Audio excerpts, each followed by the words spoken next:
see behind us that we're not actually permitting anybody into the building at the moment. We are concerned about the collapse.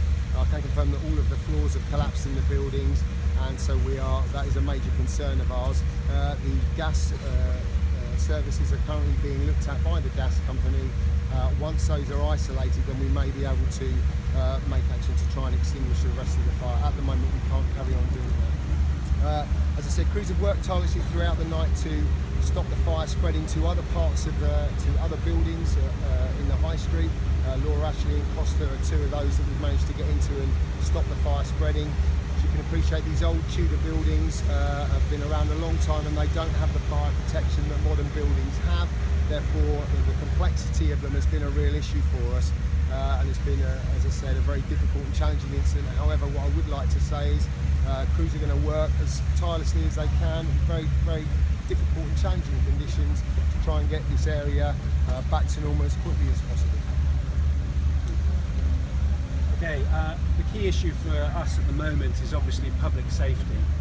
We're working with our fire colleagues. As you heard, we've still got a gas leak or gas main that's keeping the fire burning, and our key objective is to make sure the public is safe, but at the same time we've got to try and make sure Exeter continues to function.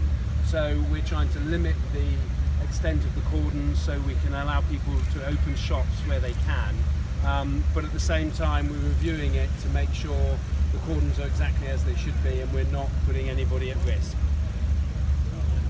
We're working with the emergency services. They're clearly aware of the concerns about the wider city centre and businesses. So we're keen to work with the Chamber of Commerce, the Business Improvement District, to make sure as soon as we can, cordons are removed, we can get back into a recovery operation. So for us, the emphasis is lots of city centre is open, still potential safety, overall parts of the city centre are functioning.